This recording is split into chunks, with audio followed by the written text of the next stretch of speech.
books how to do this, how to live. That's the Bible for these ancient Greeks, these classical Greeks even. How to be a hero. It's all about heroism. From Achilles on down the line, pick a hero and kind of imitate the one that strikes you best.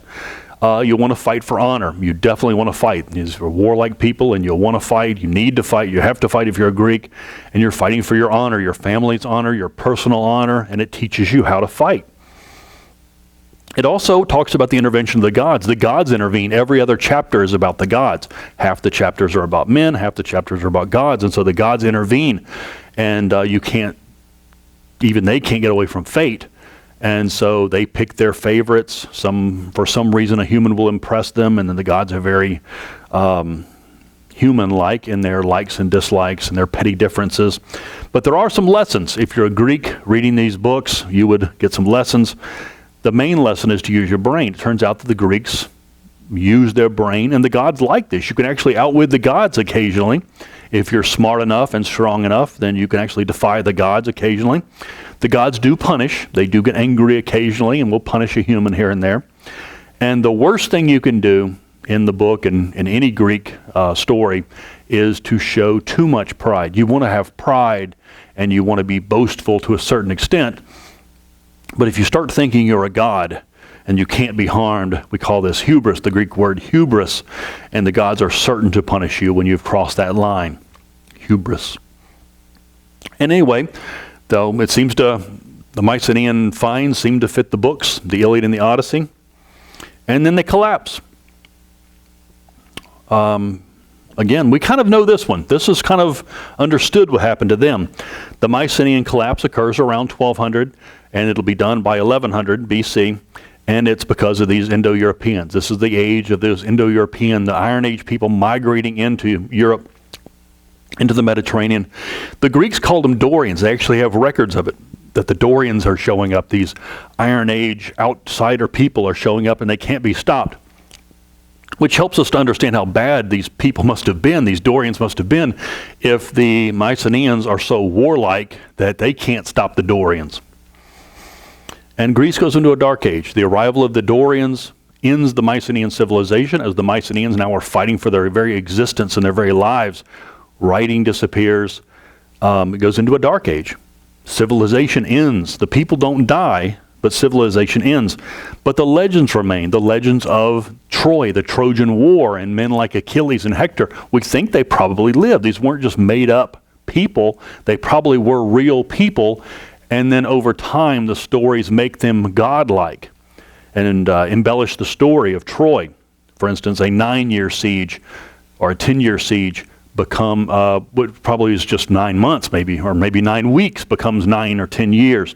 So the legends are embellished as these legends are spoken from generation to generation from about 1200 BC until they're written down about 500 years later. So generation after generation passing these stories along until Greece finally ends its dark age, comes out of the dark age at about 700 BC. So from 1200 or 1100 BC, the Dark Age, to 700 BC, that's about 400, 500 years of no civilization. And then they start writing again, the return of writing, and you're back to civilization. The Greeks have survived, but they've been scattered and they've mixed with the Dorians. Now these people have become mixed over the last 400 or 500 years.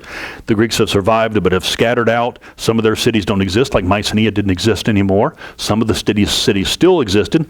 Lots of new cities. A lot of the people have moved to the islands now, so the islands have civilization where it didn't exist before.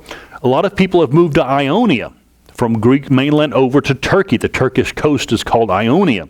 So what used to be the enemy, Troy, we think was on the Turkish coast. A lot of these Mycenaeans are now living in what used to be Troy, or the Trojan area. You also see that they've picked up the iron. The Iron Age people came in with the iron, and now, 500 years later, everyone's using iron. And agriculture resumes. Now that you can settle down, the wars are over, and you can settle down again. Agriculture resumes, trade resumes.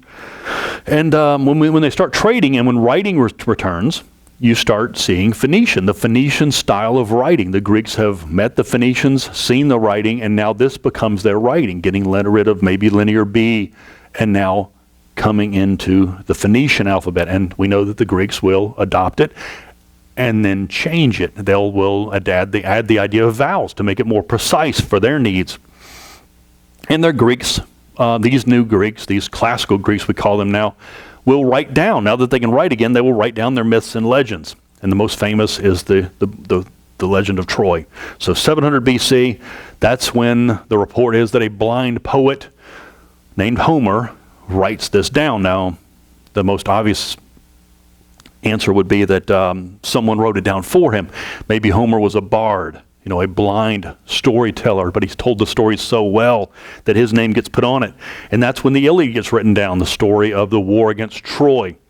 And then the sequel to that, the Odyssey, one of the heroes, the second book is missing. And then the third book is called the Odyssey, about one of the heroes named Odysseus, the smart, the most intelligent of the Greeks, trying to get back home. And the gods have cursed him because he's shown hubris. He has defied the gods. He doesn't need to thank them for his idea of a Trojan horse. And he's trying to get back home, and the gods send him all kinds of misery. But he eventually does. He eventually does get back home.